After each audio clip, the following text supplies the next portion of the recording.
పేరు జాన్, ప్రజాకళ మండలి రాష్ట్ర అధ్యక్షుడిని. ఈ వేదిక ఆదివాసీ హక్కుల పోరాట సంఘీభావ వేదిక కో-కన్వీనర్ కూడా పనిచేస్తూ ఉన్నాం.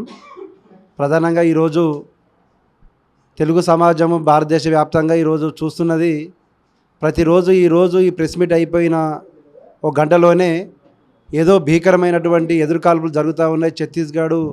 ఛత్తీస్గఢ్లో తుపాకుల మోతలతోటి దద్దరిల్లిపోతున్నది. అక్కడ కరడుగట్టిన మావోయిస్టులు హతమైపోయినారు.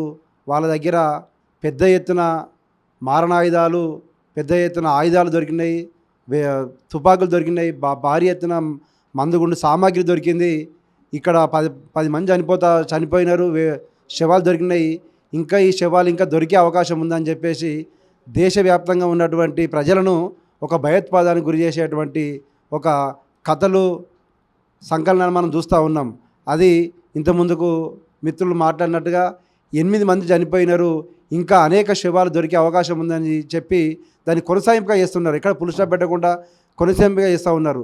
వాస్తవానికి మొత్తం ఈ యొక్క జరిగేటువంటి సంఘటనలో మొత్తం పూర్తిగా 95% మొత్తము ఆదివాసీ అమాయక ప్రజలనే తీసుకుపోయి అత్యంత క్రూరంగా మహిళలను అయితే వాళ్ళ యొక్క ప్రైవేట్ పార్ట్స్ను కోర్చేసి నరికేసి మనుషులను ఎంత దుర్మార్గమైన ఎక్కడైతే శత్రు దేశాల మీద కూడా ఒక యుద్ధనీతి ఉంటుంది. ఒక శత్రువు ఇంకొక శత్రువు ఇద్దరు కలిసి యుద్ధాలు చేసుకున్నప్పుడు కూడా ఆ యుద్ధంలో కూడా కనీసమైన ఒక యుద్ధనీతి ఉంటుంది.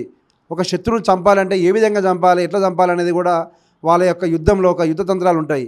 కానీ ఇక్కడ తన దేశ ప్రజలనే, ఇక్కడ ఉన్నటువంటి పౌరులనే అత్యంత అమానవీయంగా గొడ్డళ్లతోటి కత్తులతోటి నరికి చంపి మహిళలను అయితే వాళ్ళ యొక్క శరీరమైనటువంటి ప్రైవేట్ భాగాలను మొత్తము కోసేస్తూ ఈ పురుషులను ఎక్కడెక్కడైతే వాళ్ళు వ్యవసాయం చేసుకుంటూ ఉన్నారో ఆ వ్యవసాయం చేసేటువంటి వాళ్ళను వెతికి వెంటాడి పరిగెత్తించి దొరికిన వాళ్ళను దొరికినట్టుగా అత్యంత క్రూరంగా చంపేసి వాళ్ళను ఫోటోలు ఒక 2 రోజుల తర్వాత రిలీజ్ చేస్తూ ఉన్నారు. ఈ దుర్మార్గాలను దయచేసి ఈ వేదిక నుంచి వెళ్ళి మేము విన్నవిస్తూ ఉన్నాం. తెలుగు సమాజంలో ఇట్లాంటి విపత్కర పరిస్థితులు వచ్చినప్పుడు వాళ్ళ బాధ్యతగా పౌరులుగా, సామాజికవేత్తలుగా ఎంతో ముందుకొచ్చి ఇట్లాంటి సమస్యలు వచ్చినప్పుడు దానికి ఒక పరిష్కార మార్గం చూపినటువంటి ఈ తెలుగు సమాజం ఈరోజు ఎందుకు ఇంత శాంతిగా ఇంత కళ్ళు మూసుకొని ఉంటుందనేది మా వేదిక నుంచి ఒక ప్రశ్న. మేము ఈ వేదిక నుండి ఈ సమాజానికి మేము ఒక అప్పీల్ చేసుకుంటా ఉన్నాం, విజ్ఞప్తి చేస్తూ ఉన్నాం.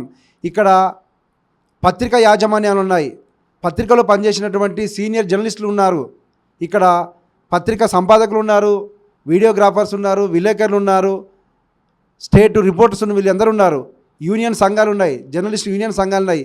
ఈ సంఘాలకు మేము చేతులెత్తి మేము వేడుకున్నది ఏంది అంటే మా చాతనైన వరకు ఒక పౌరులుగా, సామాజిక బాధ్యత ఉన్నటువంటి వ్యక్తులుగా, కవులుగా, కళాకారులుగా, విద్యార్థులుగా మా యొక్క పాత్ర మేము పోషిస్తూ ఉన్నాం.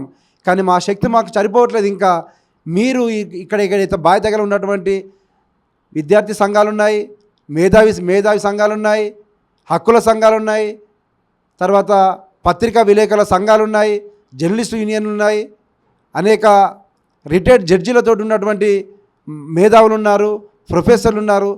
ఎంతోమంది ఈరోజు తెలుగు సమాజంలో వచ్చినటువంటి వాటి మీద పరిశోధన చేసినటువంటి పరిశోధకమైనటువంటి పరిశోధకులు ఉన్నారు. దయచేసి మీ అందరికీ మేము ఈ వేదిక నుండి మా చేతులెత్తి మీకు విన్నవిస్తూ ఉన్నాం. ఒక పక్కన మన యొక్క బిడ్డలే అత్యంత క్రూరంగా చంపవేయబడుతున్నారు. మీరందరూ ముందుకొచ్చి మీ యొక్క గొంతును విప్పండి, మీ యొక్క పెన్నులకు పదును పెట్టండి, రాయండి, వాస్తవాలు బయటికి తీసుకురండి.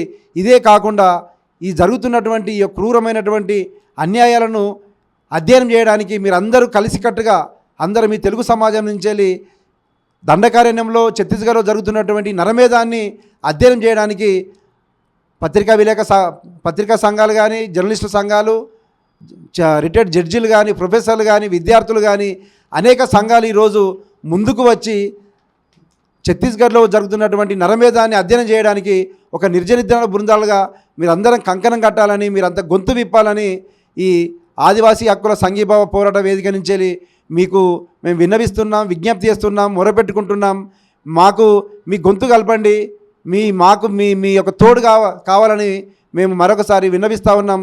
దయచేసి అందరూ ముక్త కంఠంతో దీనిపైన మాట్లాడాలని, వార్తలు రాయాలని, దీని మీద చర్చా వేదికలు పెట్టాలని, విషయాలు వెలుగుదేవాలని చెప్పేసి మరొకసారి ఈ వేదిక నుంచి వెళ్ళి విజ్ఞప్తి చేస్తూ ఈ విషయాన్ని మొత్తము భావి ప్రపంచానికి ఇంకా ప్రచారం చేయాలని మీడియా సంఘాలకు మేము కోరుకుంటూ ముగిస్తూ ఉన్నాను.